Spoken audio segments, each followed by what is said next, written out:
Assalamualaikum warahmatullahi wabarakatuh. Perkenalkan, nama saya Puput Nur Ramadhani. Saya dari kelas 11 IPA 3. Di sini saya akan menjelaskan tentang sistem pencernaan pada manusia. Di dalam sistem pencernaan pada manusia terdapat rongga mulut atau kokum oris.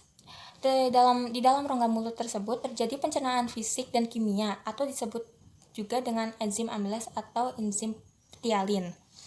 Di dalam rongga mulut terdapat organ-organ seperti gigi, lidah, dan bibir.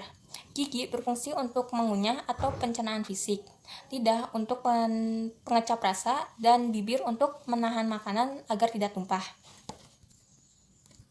Terdapat 3 pasangan kelenjar saliva, yaitu kelenjar parotis di bawah telinga, kelenjar sublingualis di bawah lidah, dan kelenjar submandibularis di bawah rahang bawah. Di dalam rongga mulut terdapat imunoglobulin A yang berfungsi sebagai mengurangi jumlah bakteri. Di dalam sistem pencernaan juga terdapat kerongkongan atau juga disebut dengan esofagus. Dalam kerongkongan tidak terjadi pencernaan, akan tetapi makanan yang sudah dikunyah dan bercampur dengan saliva atau bisa disebut juga dengan bolus akan menuju lambung. Di dalam sistem pencernaan pada manusia tersebut ada juga lambung atau bisa disebut dengan ventriculus.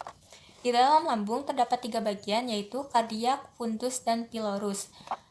Di dalam lambung terdapat getah lambung yang berfungsi sebagai pencernaan kimia yang terdiri dari HCl,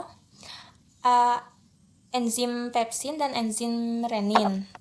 Asam klorida berperan untuk mengubah pepsinogen menjadi pepsin dan untuk membunuh kuman.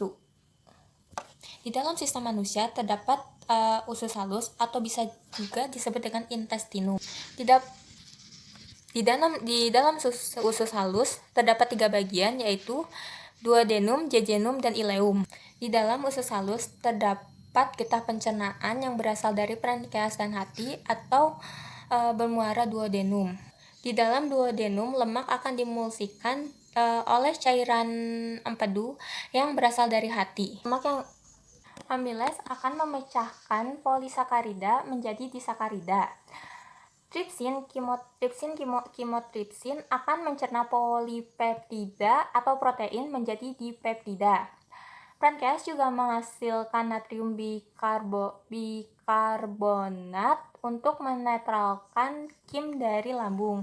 Di dalam jejum terdapat enzim pencernaan yang dihasilkan oleh dinding jejunum, yaitu disakarides, dipeptides, dan enterokines.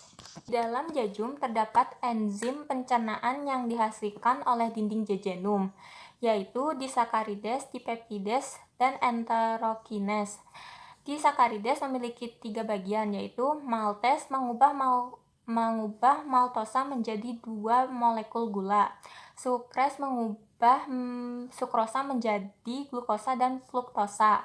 Laktase mengubah laktosa menjadi glukosa dan galaktosa. Dipeptides dan aminopeptides akan memecah dipeptida asam amino.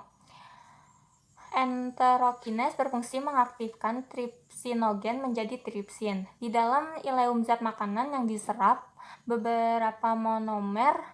Semua zat makanan diserap oleh kapiler darah. Di pencernaan pada manusia juga terdapat usus besar atau kolon.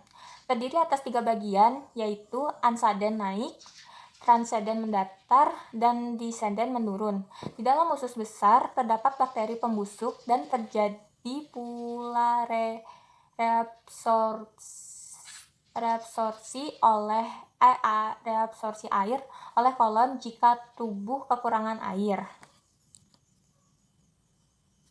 Yang terakhir ada rektum. Rektum merupakan tempat penampungan sementara sisa-sisa pencernaan sebelum dikeluarkan melalui lubang pengeluaran yang disebut juga dengan anus.